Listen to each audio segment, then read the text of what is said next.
So what did they tell you your duties would be? For the most part, they told us where to stand, not to let people run in, which we tried not to, and be safe. Don't put our hands on anybody. That was some more of the... Sufficiently trained?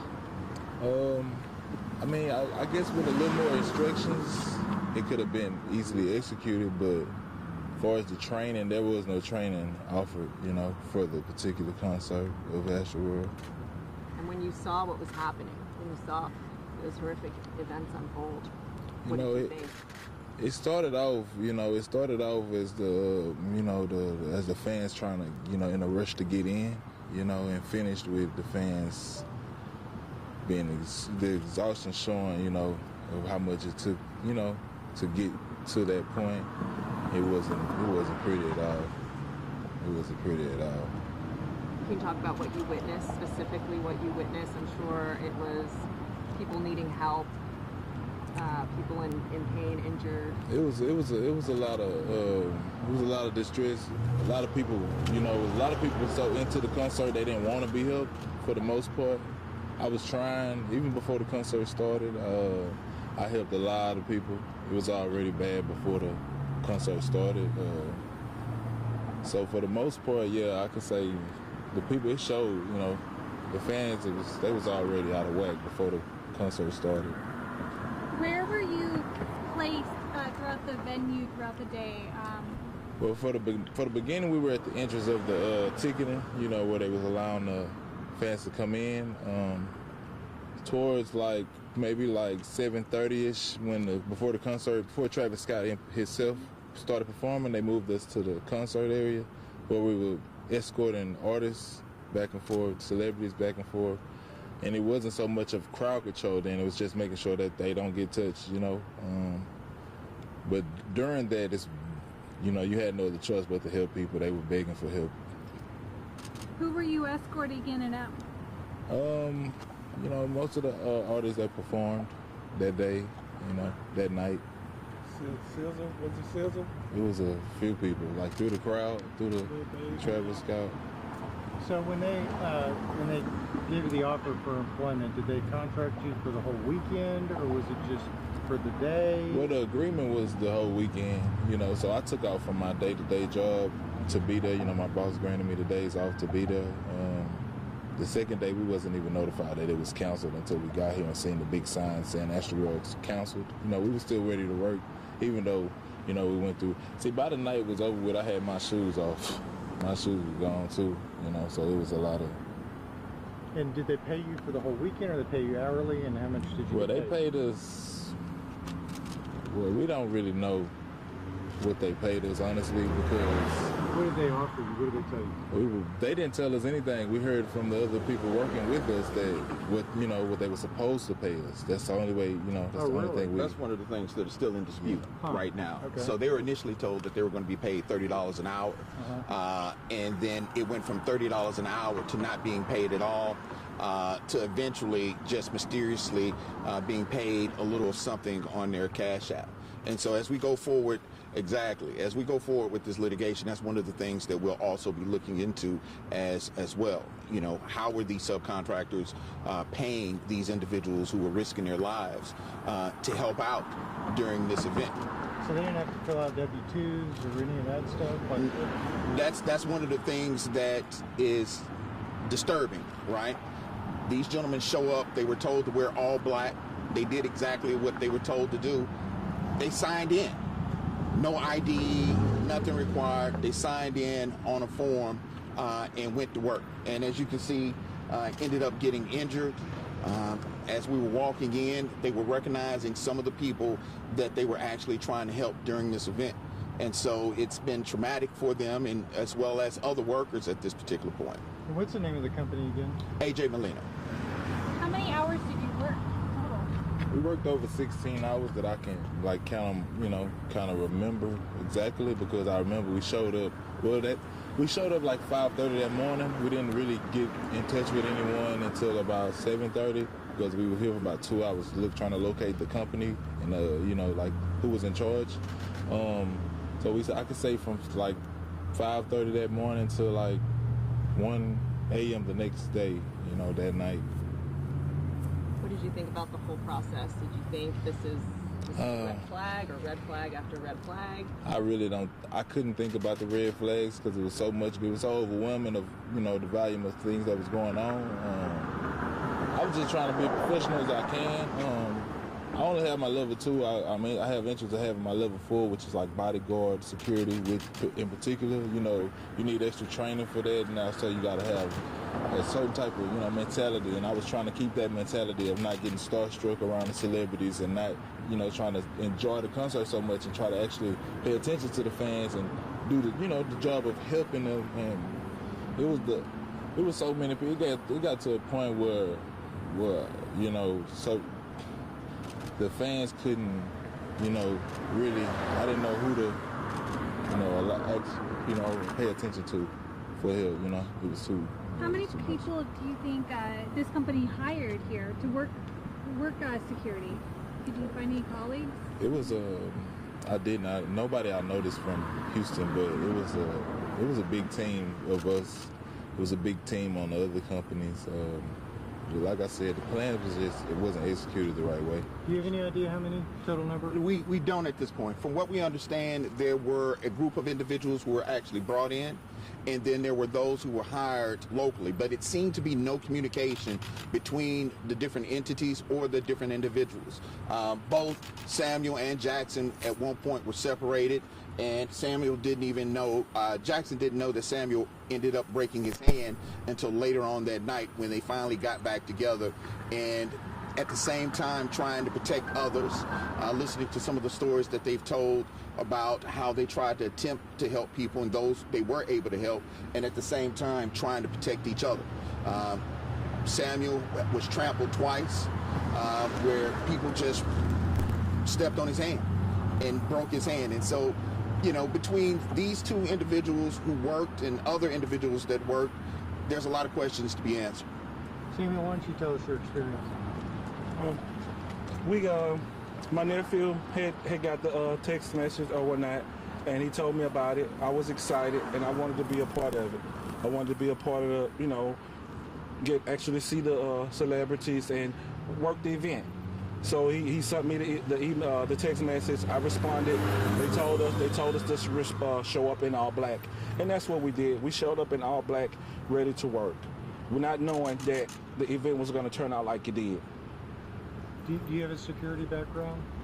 I have a security background. I worked clubs and security concerts and stuff like that before back at home. So when things got bad, tell me what happened. Well, when things got bad, that's when the crowds and stores started to stampede and barricade and tear stuff and just do whatever they had to do to get in. And it was just overwhelming. I was trying to help out as much as I could, and I wound up getting hurt. And they were speaking about shutting it down, but they continued on. And when I hurt my hand, they sent me to medical, and I was going to continue work as long as everybody else was working. And I wound up hurting my hand and getting trampled for the second time. And that's when they moved us around a little bit more, and things just started to get more and more out of hand, out of control. Did they give you any advice on what maybe you should do if things got bad? No, they didn't. They just only instructions I remember them saying was just stay safe and don't put your hands on no one. At the time of the event when they actually brought us to the stage, the performance.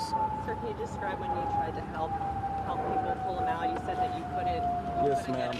Yes, ma'am. There was a little lady. She was a petite lady, maybe not even 5 foot, 120, maybe 30 pounds. And she was screaming and begging and crying for help, saying that she couldn't breathe and that her friend was been down on the ground or something. And my hand was hurting already at the time, and I just reached my shoulder to her and asked her to grab around me so I could try to lift her up and slide her out. But as much as I tried, I could not even get her. So I had to call for more help to get the young lady out of there, and I felt bad because I couldn't. They had some people come, but it just wasn't enough. How did that make you feel? It made me feel real bad. It made me feel less than a man that I couldn't help someone that was in need of help. And then later on, knowing that a lot of people had died. We had helped out probably like 60, just in my section alone before I found my uncle. I put out probably like 40 to 60 people out the section I was in before Travis Scott even hit the stage. It was even before the concert started. After I pulled those 60 people out, my body was sore. I was literally sore because I had helped out guys that was bigger than me. I found my uncle and I told him, I was like, bro, I gotta get away from him over there. I can't keep in that. It was because I was hurting so much, but it was like, dang, I keep begging the fans, like, I'm like, can I please help you out? Can I please help you out? And they didn't want to be helped. They wanted to see Travis. Larry, you talked about how this is obviously emotional and traumatizing for the people that had to witness this, because that is also a huge part of the lawsuit and the damages that they now have to live with. And it is, and anyone who has ever talked to anyone who has suffered through some kind of traumatic incident, this has probably been one of the worst ones I've actually heard people who were there. For people who are just everyday individuals like many of us, to see dead faces, to see people in distraught trying to help others, and then, like they said, trying to help and not being able to help, it was hurtful. And just listening to their stories time and time again for every client that has called in, it's troublesome, because no one should have to see something like that. And also, Travis Scott, not the first time that, his concerts have had issues with. So that is something that you will also be looking into. That is something that we're all looking into. I'm pretty sure many of you guys have seen the Netflix movie or documentary. And as early as 2018, 17, there were fans breaking through barricades and coming through. And so you have to ask yourself and ask the security companies, why weren't you prepared? You had basically 3 years to be prepared, and you knew the type of fans that would be coming. Things like zigzag. Why weren't the fans told to go into a zigzag function so that they couldn't just all bum rush and force down gates and overpower security? And so, at the same time, cause senseless deaths of these individuals behind us. So those are all things that we'll be taking a look at. How were you communicating with other security and your superiors? At the time, we couldn't even find them. So it was whoever was close to you was, communicate with them. We were actually backing up another security team out of Dallas. I think it was Dallas, Texas. And they was like some of the elderly and college students, so they really wasn't some of the strongest people to help, the fans out of the from behind the barricades. So for the most part, I had to be right there where I was. And I couldn't, besides my uncle, once I located him, I didn't know where nobody else was. So they didn't give y'all walkie-talkies or anything? No walkie-talkies. Didn't that seem weird to you? It all seemed weird. I was just trying to keep my professionalism in check, and do the job. Do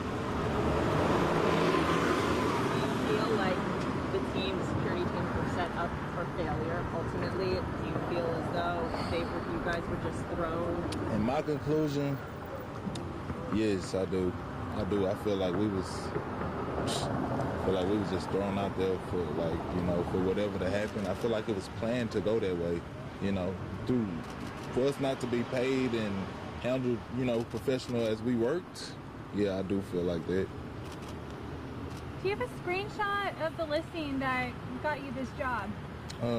We at this point, we do. You contact our office, and anything that we can provide to you at this time, we'll provide. Okay. You think we can get that for this evening? Contact Ryan, and we'll go from there. But I don't want to do too much prior to the early part of this litigation. And you said that there was some amount that was given to you over the Cash App. When did that come in, and how much was it compared to what you probably were owed?